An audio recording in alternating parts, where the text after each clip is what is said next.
आप सबका यहाँ स्वागत है। जैसा कि आपको पता है 2 मई 2022 से जो जन सुराज अभियान की शुरुआत की हम लोगों ने घोषणा की थी, उसके तहत 2 अक्टूबर 2022 से पश्चिम चंपारण के बिटिहरवा गांधी आश्रम से हम लोगों ने एक पदयात्रा शुरू करी है।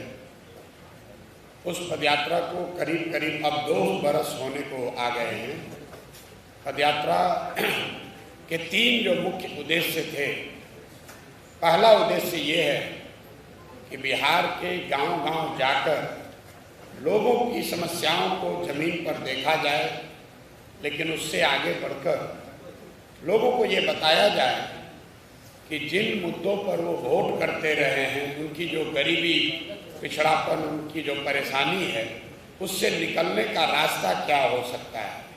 ये पदयात्रा का पहला उद्देश्य है। दूसरा पदयात्रा का उद्देश्य रहा है कि बिहार में पिछले 30-40 वर्षों में एक बहुत बड़ा वर्ग है जो विकल्प के अभाव में लालू जी के डर से भाजपा को और भाजपा के डर से लालू जी को वोट करता रहा है। तो विकल्प के अभाव में यहाँ के लोगों को जानते बूझते गलत व्यक्ति और दल को वोट न देना पड़े, इसलिए बिहार में एक नए विकल्प, राजनीतिक विकल्प को बनाया जाए और वो विकल्प किसी व्यक्ति, किसी परिवार, जाति विशेष, धर्म विशेष का न होकर पूरे बिहार के उन लोगों का हो जो इस नई व्यवस्था को बनाना चाहते हैं।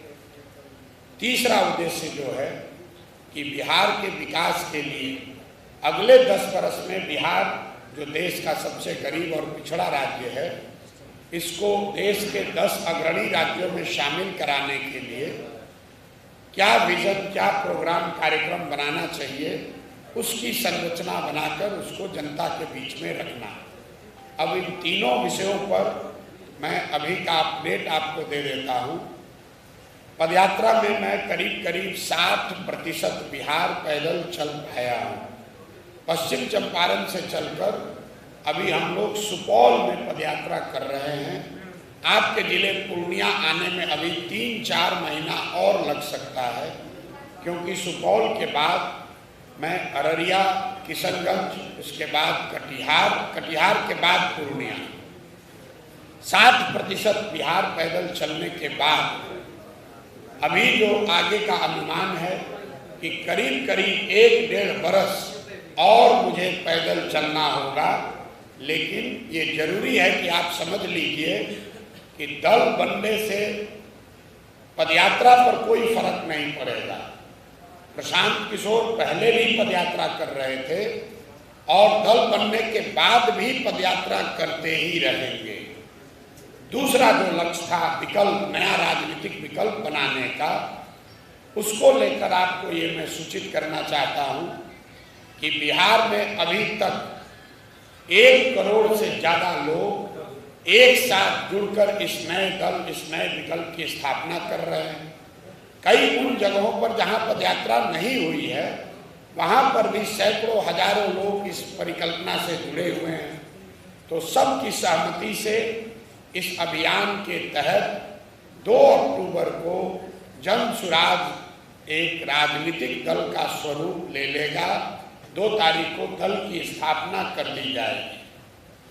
2 तारीख को पटना में होने वाले कार्यकर्ता महाधिवेशन में आपको, बिहार की जनता को ये पता चलेगा कि इस दल का संविधान क्या है, इस दल का नेतृत्व कौन लोग करेंगे, इस दल की प्राथमिकताएं क्या होंगी, इस दल को आगे कैसे बनाया और चलाया जाएगा। प्रशांत किशोर न इसके नेता पहले थे, न आगे बनेंगे। इस दल को जो लोग मिलकर बना रहे हैं, वो 2 तारीख को अपने नए नेतृत्व की घोषणा करेंगे। तीसरे उद्देश्य को लेकर मैं आपको ये बता सकता हूँ कि बिहार के समग्र विकास के लिए शिक्षा, स्वास्थ्य, रोजगार, आर्थिक विकास जैसे महत्वपूर्ण विषयों पर दुनिया भर से 200 से ज़्यादा विशेषज्ञों की मदद से जमीन पर जो हमने देखा, एक 10 वर्ष का विजन डॉक्यूमेंट बनाकर जारी किया जाएगा, जिसमें आप देख पाएंगे कि बिहार को अगले 10 वर्षों में देश के 10 अग्रणी राज्यों में शामिल कराने के लिए जन सुराज की क्या योजना है। इसमें एक और महत्वपूर्ण बात, ये सिर्फ बिहार की योजना नहीं होगी। जब ये योजना जारी होगी तो बिहार के हर पंचायत का, बिहार के 8,500 पंचायतों का अलग अलग योजना बनाकर ये जारी किया जाएगा, ताकि आप ये देख सकें कि आपके पंचायत के लिए जन सुराज की क्या योजना है। जब ये योजना अगले वर्ष मार्च और जून के बीच में जारी की जाएगी, तो बिहार में हर वो व्यक्ति जो किसी नगर या ग्रामीण पंचायत में रहता है, वो अपने पंचायत की योजना, जन सुराज की योजना को देख सकेगा, उसको पढ़ेगा, पढ़ने के बाद उसमें सवाल उठा सकता है, उसको अच्छा लगे तो उसको देखकर जुड़ सकता है। तो पदयात्रा को लेकर ये जो 3 उद्देश्य थे और उन उद्देश्यों को लेकर हम लोग कहाँ तक पहुँचे हैं, इस पर मैंने अपना जो अभी का अपडेट है आपसे साझा कर लिया। अब आपके जो सवाल है आप सवाल कर सकते हैं। पूर्णिया आज मैं सिर्फ आधे दिन के लिए आया हूँ। मैं कटिहार जा रहा हूँ। रास्ते में पूर्णिया में एक यहाँ पर कार्यक्रम है, मंदिर का विजिट था, वहाँ पर देवी का दर्शन करने गए थे। और यहाँ सीमांचल क्षेत्र के मुस्लिम साथियों की एक बैठक है, वहाँ पर उस बैठक में जाएंगे और फिर मैं आगे कटिहार जाऊँगा। पूर्णिया जब पदयात्रा करने आएंगे तब यहाँ 20-25 दिन रहेंगे, गांव, पंचायत, प्रखंड हर जगह जाएंगे। आज ये पदयात्रा का हिस्सा नहीं है। आज मैं सिर्फ यहाँ माता के दर्शन के लिए और अपने मुस्लिम भाई साथ सीमांचल के जो साथी हैं, कला मंदिर में उनकी एक बैठक है, उस बैठक में शामिल होने के लिए आया हूँ। इसके बाद मैं कटिहार चला जाऊँगा। अब आपके जो सवाल है आप सवाल कर सकते हैं। बहुत बहुत धन्यवाद। आपके पार्टी में जिलाध्यक्ष तो नियुक्त हो रहे हैं, क्या पार्टी जन सुराज के नाम से ही होगी? पार्टी जन सुराज के नाम से होगी कि नहीं, ये बात तो इलेक्शन कमीशन ही बता सकता है। जो जिलाध्यक्ष हमारे बगल में बंटी जी बैठे हुए हैं या जो भी साथी इस अभियान से जुड़े हुए हैं, ये जन सुराज अभियान के जिलाध्यक्ष हैं। पार्टी तो जब बनी ही नहीं है तो पार्टी के जिलाध्यक्ष कैसे होंगे। लेकिन इस अभियान को चलाने बनाने के लिए अकेले पूर्णिया में 50,000 से ज़्यादा लोग इस व्यवस्था से, इस अभियान से जुड़े। अब 50,000 लोगों को एक तरीके से चलाने के लिए कोई ना कोई व्यवस्था तो बनानी पड़ेगी। इसलिए आपको देखने को मिल रहा है कि जिले के स्तर पर, अनुमंडल, प्रखंड के स्तर पर इसमें अलग अलग स्तर पर पदाधिकारी नियुक्त किए गए हैं।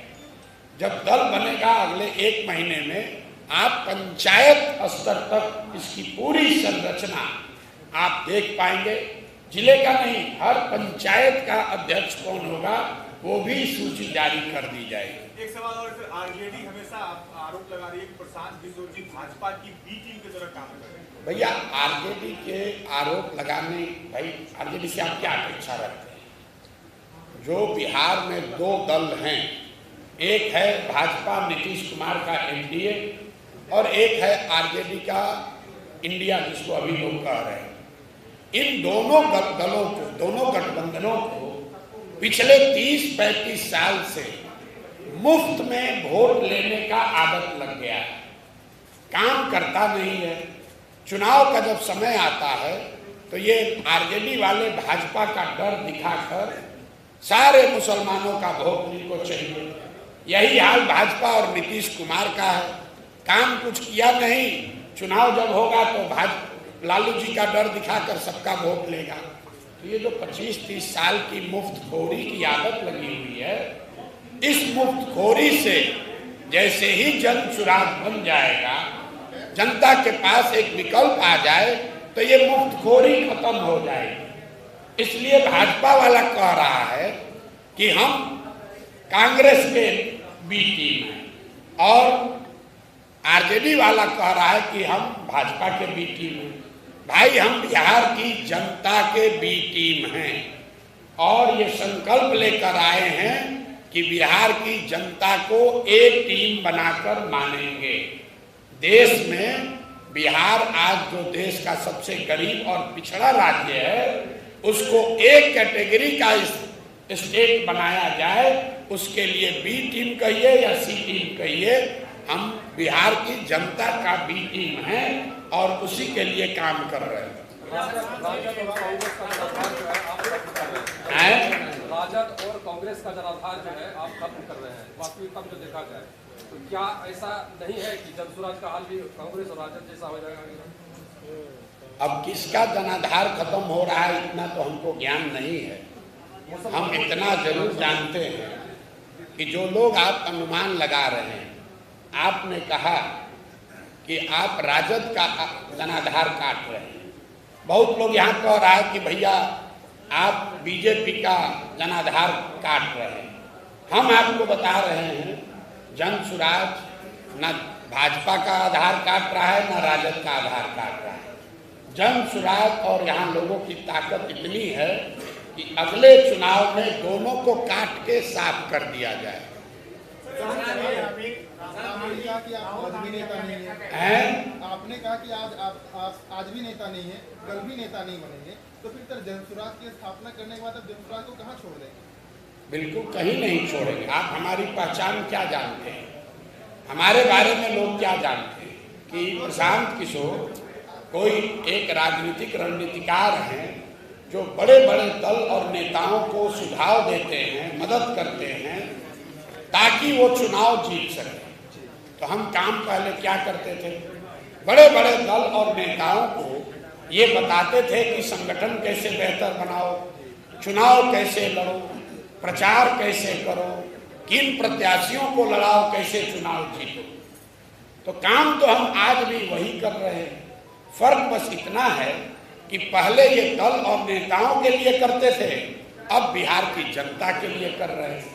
तो अब प्रशांत किशोर 2 अक्टूबर को जो जनसुराज दल बन जाएगा तो प्रशांत किशोर जनसुराज के रणनीतिकार हो गए और जनसुराज जीत कर आए, इसकी रणनीति बनाएंगे, उसके लिए प्रयास करेंगे। और जो लोग आप हमको जानते हैं, हमने जितने लोगों को मदद किया, चुनाव लड़ाने में सलाह दिया, आज तक तो कोई चुनाव हारा नहीं। तो जब जनसुराज जो जनता मिलकर दल बना रही है, जनसुराज के भी रणनीतिकार अगर बन गए तो जनसुराज भी अगले साल चुनाव नहीं हारेगा। आप लिख के ले लीजिए।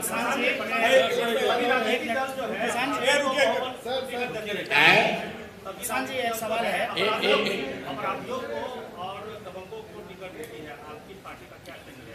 भैया पहली बात तो हमारी कोई पार्टी नहीं है, पार्टी तो लोगों की है जो जनसुराज लोग मिलके बना रहे हैं।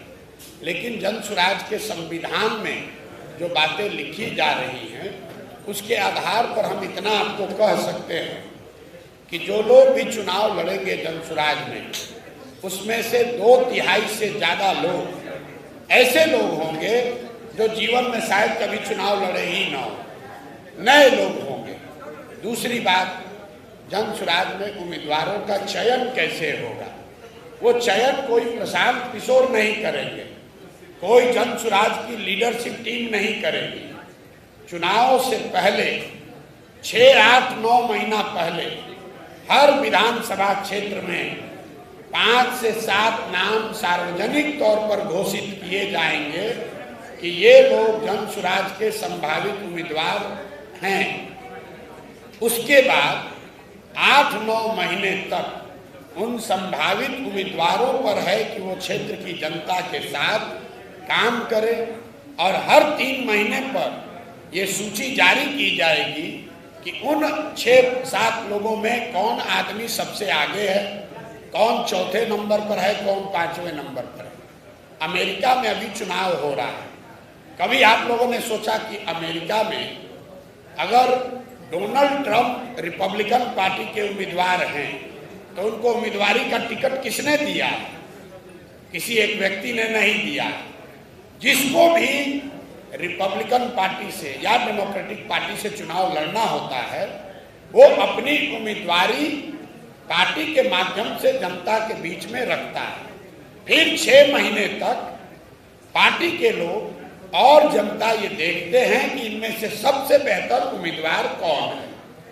फिर वो चुना जाता है कि अच्छा डोनाल्ड ट्रंप या कमला हैरिस ये हमारे दल की उम्मीदवार ये होंगी।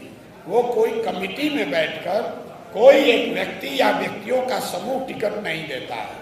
तो जन सुराज में भी टिकट प्रशांत किशोर या कोई व्यक्तियों का नेताओं का समूह नहीं देगा। हर विधानसभा क्षेत्र से 4-5 संभावित उम्मीदवारों का नाम घोषित होगा। फिर क्षेत्र की जनता उन 5 को 6 को एसेस करेगी, उनके काम को, उनके चरित्र को, उनके ईमानदारी को, और फिर उन 5-6 में से जिसको जनता ने चुन लिया वही जन सुराज का उम्मीदवार बन गए। प्रशांत जी, अभी राहुल गांधी अभी अमेरिका गए हुए हैं और उन्होंने वहां पे बयान दिया कि अगर उनकी सरकार आई तो आरक्षण पर विचार किया जाएगा। भाई राहुल गांधी कब क्या कह दें ये उनको खुद नहीं पता है। जहां तक हम लोग अभी देख रहे थे, पिछले कई महीनों से राहुल गांधी ने जातीय जनगणना के पक्ष में बात किया, उन्होंने आरक्षण बढ़ाने की बात की, अब अमेरिका में जाकर आरक्षण हटाने की बात कर रहे हैं। तो इस पर तो बेहतर कोई कांग्रेस का आदमी ही बता सकता है, राहुल गांधी बता सकते हैं। हमने तो राहुल गांधी का स्टांस अभी तक यही देखा था कि जातिगत जनगणना होना चाहिए और जरूरत पड़े तो आरक्षण को बढ़ाया जाना चाहिए। ये उनका चुनाव का स्टैंड ये था। अब कल अपना स्टैंड बदल लिए हैं तो कांग्रेस के नेताओं से पूछिए, हमको उसकी जानकारी नहीं। हरियाणा के पूर्व सीएम जो कांग्रेस के नेता हैं उन्होंने भी कहा कि राहुल गांधी ने जो कहा है सही कहा। भाई फिर वही बात, कांग्रेस के नेता ने क्या कहा नहीं कहा उस पर हम क्या टीका टिप्पणी करेंगे। मैंने आपको बताया कि सार्वजनिक जीवन में होने के नाते राहुल गांधी बहुत बड़े नेता हैं, देश में विपक्ष के नेता हैं। तो उन्होंने जो बात कही, अभी तक हम लोग की जानकारी में ये था कि वो चाहते हैं कि पूरे देश में जातीय जनगणना हो और आरक्षण की सीमा जो 50% की सुप्रीम कोर्ट ने तय की है, अगर जरूरत पड़े तो उसको बढ़ाया जाए। ये उनका स्टांस लोकसभा के चुनाव में रहा। अब अमेरिका में जाकर उन्होंने क्या कहा, हमने वो बयान देखा नहीं है। आप बता रहे हैं कि उन्होंने कहा कि आरक्षण को हटा दिया जाए। अगर ऐसा उन्होंने कहा है तो राहुल गांधी उस पर स्पष्टीकरण दे सकते हैं, उनके नेता दे सकते हैं, हम क्या उस पर बोलेंगे।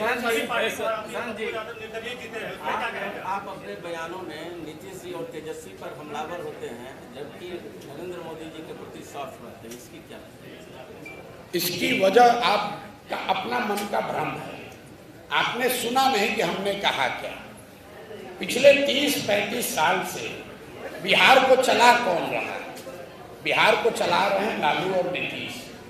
तो दोषी कौन हुआ? लालू और नीतीश। लेकिन मैंने ये कहा कि बिहार के बर्बादी के लिए दोषी हैं लालू और नीतीश, लेकिन गुनाहगार हैं कांग्रेस और भाजपा वाले। इसका उत्तर भी मैंने दिया। क्यों? आप सारे जितने पत्रकार यहाँ हैं, लालू जी अपने दम पर बिहार जीवन में सिर्फ एक ही बार जीते। बाकी 15 साल तक जो लालू जी का जंगल राज रहा वो इसलिए रहा क्योंकि कांग्रेस ने उनको वो बैसाखी दी, वो मदद किया कि वो बिहार पर शासन कुशासन कर सके। ऐसा तो है नहीं कि कांग्रेस को पता नहीं था, मनमोहन सिंह को मालूम नहीं, इतने बड़े इकोनॉमिस्ट हैं, कि बिहार की आर्थिक स्थिति क्या है। फिर लालू जी की उन लोगों ने मदद क्यों की? लालू जी की मदद उन लोगों ने इसलिए की कि उनको केंद्र में दिल्ली में 15-20 सांसदों का लालच है। यही काम आज भाजपा कर रही है। नीतीश कुमार अपने दम पर बिहार आज तक जीते ही नहीं। आज की विधानसभा में 243 विधायकों के विधानसभा में नीतीश कुमार के 42 विधायक हैं। और जो भाजपा पूरे देश में दूसरे दलों को तोड़कर विधायकों को खरीदकर अपनी सरकार बनाती है, वो बिहार में अपना सरकार नहीं बनाकर नीतीश जी को बना दिया है। ऐसा क्यों किया है? ऐसा इसलिए किया है कि बिहार से 15-20 सांसद हमको दिल्ली में मिलता रहे, बिहार की जनता अगर भुगत रही है तो भुगतने दीजिए। इसीलिए मैंने कहा कि बिहार की बर्बादी के लिए लालू और नीतीश का शासन जिम्मेवार है, लेकिन इसके असली गुनाहगार कांग्रेस और भाजपा है।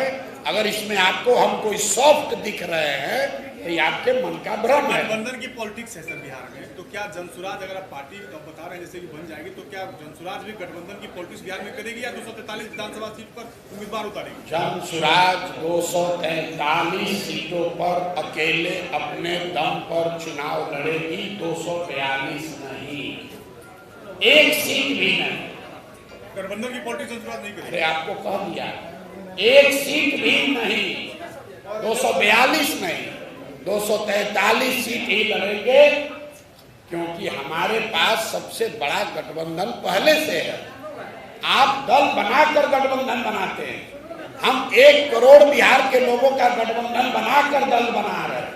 हमको गठबंधन करने की क्या जरूरत है? कोड और लिंचिंग के बारे में आपने बयान दिया। आप यदि सत्ता में आते हैं, आपकी सरकार बनती है, आप अति पिछड़ों के लिए आप क्या करने जाते हैं? अति पिछड़ों को कहाँ तक जो हासियत पर है, उस अति पिछड़ी जातियों का आप सम्मान। भाई ऐसा है कि हम सत्ता में आते हैं ऐसी तो कोई बात है नहीं। जनसुराज की जब सत्ता बनेगी तो उसका पहला लक्ष्य है बिहार में पलायन रोकना, साल भर के अंदर। उसका लक्ष्य है 15 साल से कम उम्र के गरीब से गरीब बच्चों के पढ़ाई की व्यवस्था करना।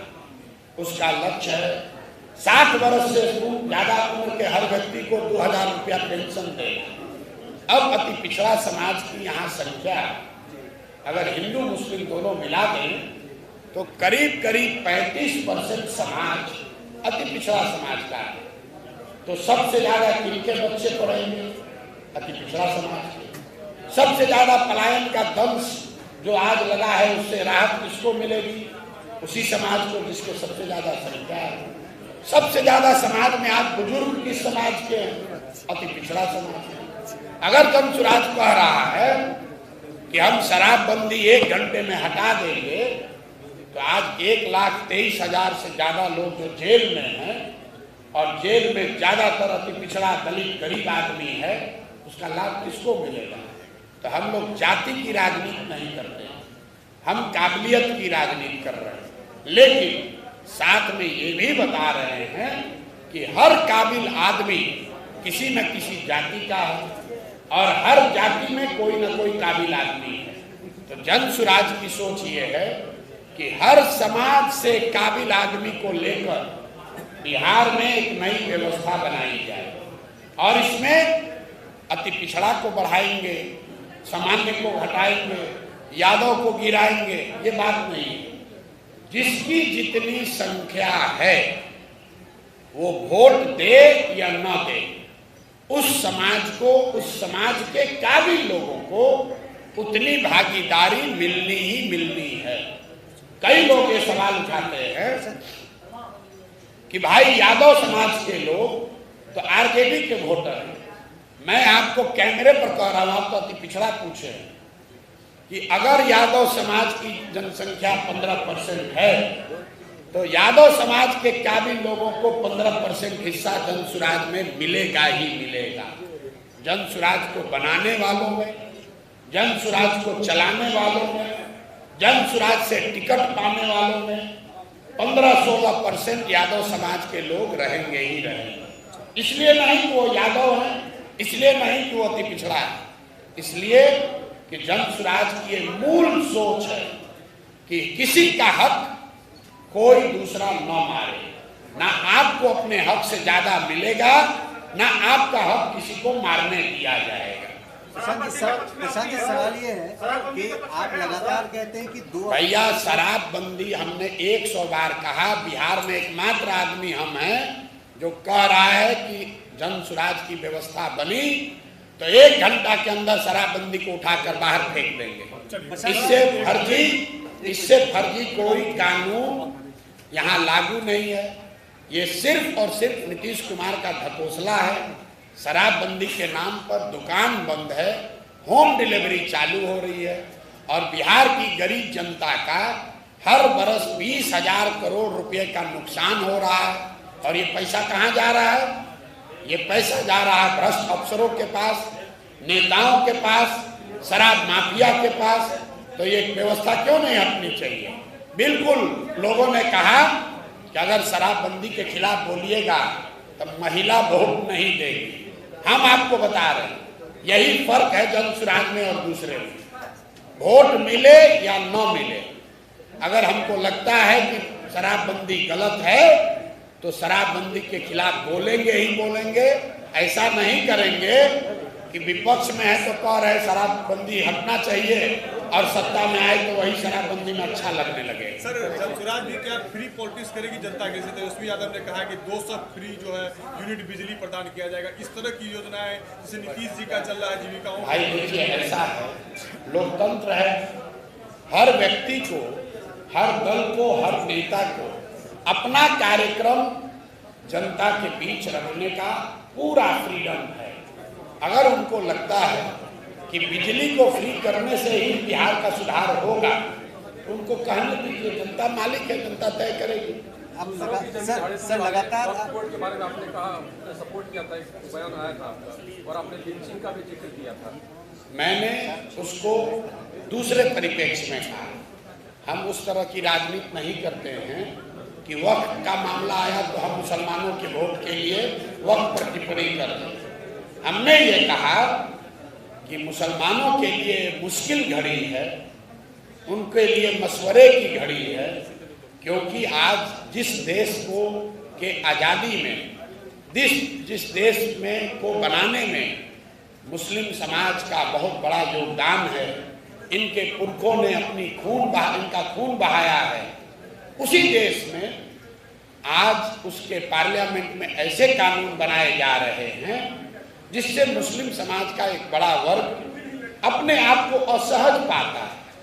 और मैंने उन कानूनों का जिक्र किया, जैसे सीए एनआरसी का कानून बन गया, वक्फ का कानून बन गया, यूनिफॉर्म सिविल कोड की बात हो रही है, लिंचिंग हो रही है। ये जब कानून बनते हैं तो देश का एक बहुत बड़ा वर्ग जो मुस्लिम है वो अपने आप को असहज महसूस करता है। तो स्वाभाविक तौर पर अगर आपकी राजनीति में भागीदारी नहीं रहेगी, आपके राजनीतिक विरोधी सत्ता में रहेंगे, वैचारिक स्तर पर, राजनीतिक स्तर पर अगर आपके सारे विरोधी आपके सत्ता में बैठे हैं तो इस तरह की परेशानी आपको आएगी ही आएगी। इसका सॉल्यूशन क्या है, रास्ता क्या है? रास्ता मेरा टीका टिप्पणी करना नहीं है, वो करने के लिए तो नेता लोग यहाँ बैठा ही है। इसका रास्ता ये है कि मुस्लिम समाज के लोग राजनीति में आए, अपने हक, अपने हुकूक के लिए लड़ाई लड़ें, जद्दोजहद करें, अपनी जगह बनाएं, तभी तो उनका सम्मान होगा, तभी तो उनकी बात को सुना जाएगा। सिर्फ मेरे बयान दे देने से कि वक्फ का कानून खराब है, उससे तो मामला रुकेगा नहीं, लड़ाई लड़नी पड़ेगी। बिल्कुल गलत है, इसमें कहीं किंतु परंतु नहीं है। सीए एनआरसी गलत है, हमने उसका विरोध किया, हमको उसके विरोध के लिए नीतीश कुमार ने पार्टी से निकाल दिया, लेकिन वही मुस्लिम समाज नीतीश कुमार का झंडा लेके घूम रहा है। कानून बन गया सीए एनआरसी का। आज मुझे आप बताइए, जदयू में जो मुस्लिम समाज के लोग नेतागिरी कर रहे हैं वो किस आधार पर जदयू में बने हुए? वक्फ के कानून पर नीतीश कुमार की पार्टी ने पार्लियामेंट में भाजपा के साथ दिया, और आज भी मुस्लिम समाज का आदमी मदरसे में पैसा के लिए, वक्फ बोर्ड में पोजीशन के लिए, अपने टिकट के लिए, अपने बच्चों को एमएलसी और बोर्ड में जगह दिलाने के लिए उनके साथ खड़ा है। तो जब आप गलत करोगे तो आपके समाज के साथ गलत ही होगा। प्रशांत जी, सवाल ये है कि लगातार मैं डॉक्टर गौतम पांडे जनता भी सवाल तो ये गजब ही हो चैम्बर गया ऑफ ट्रेड एंड इंडस्ट्री ने एक स्टेटमेंट दिया है। जनता भी सब हम कैसे बताएं कि कौन जनता है कौन पत्रकार है? खुद से परिचय दे रहे हैं सर। तो सवाल ये है सर कि आप लगातार कह रहे हैं कि 2 अक्टूबर को जनसुराज एक दल के तौर पर आएगी, 2024 के मार्च में तमाम अखबारों में बड़ी खबर चली थी कि जनसुराज ऑलरेडी एक दल है जिसका सेब चुनाव क्या है, उसका स्पष्टीकरण जानना चाहते हैं। भैया ऐसा है, जनसुराज के नाम से जब ये यात्रा अभियान शुरू हुआ, कुछ लोगों ने जनसुराज दल का नाम रजिस्टर कराया है इलेक्शन कमीशन। उन लोगों का दावा है कि वो हमारे समर्थक हैं या हमारी मदद करना चाहते हैं। उन्होंने इलेक्शन कमीशन में एक दल रजिस्टर कराया है। हम लोग भी इलेक्शन कमीशन में गए हैं और हम लोगों ने भी अपना एप्लीकेशन दिया है। प्रयास कर रहे हैं कि अगर इलेक्शन कमीशन की सहमति हो जाए या जो लोग पहले से बनाए हुए हैं उनसे सहमति हो जाए तो जनसुराज के नाम से दल बन सकता है। लेकिन मैंने पहले सवाल के जवाब में कहा ये हमारे हाथ में नहीं है, ये तो इलेक्शन कमीशन के हाथ में है। 2 तारीख को आपको पता चलेगा इस दल का नाम जनसुराज हुआ या कुछ दूसरा हुआ। अगर जनसुराज उसी दल के साथ वो दल भी रहता है तो फिर जनसुराज को कोई फर्क पड़ेगा बिहार में? अगर मेरे भाई का आप बात ही नहीं समझ रहे। हम लोग इलेक्शन कमीशन में जाकर अपना एप्लीकेशन दे चुके हैं। जनसुराज या इससे मिलता जुलता या जन स्वराज करके इस देश में करीब 25 अलग अलग दल रजिस्टर है। वो तो इलेक्शन कमीशन को तय करना है कि ये नाम किसको मिले। जनसुराज बिहार में हम लोग के हिसाब से दल 2 तारीख को बनेगा और उस दिन इलेक्शन कमीशन से हम लोग को परमिशन मिलना चाहिए। इस प्रयास में हम लोग लगे हैं। अगर नहीं मिलेगा तो आपको सूचित करेंगे, मिलेगा तब भी आपको सूचित करेंगे। किसान जी, लोकसभा चुनाव और जैसे कांग्रेस पार्टी, एक कांग्रेस के नाम से 50 पार्टी रजिस्टर है, आप उसको रोक नहीं सकते। सर, गत लोकसभा चुनाव में, पूर्णिया लोकसभा चुनाव में और रुपौली विधानसभा उपचुनाव में क्या आपकी टीम की कोई रणनीतिक भूमिका रही थी? कोई भूमिका नहीं है, यहाँ भूमिका सिर्फ जनता की है। और रुपौली के चुनाव में ये दिखाया कि जनता यहाँ तीसरा विकल्प या इन दोनों से अलग हटकर कुछ देखना चाहती।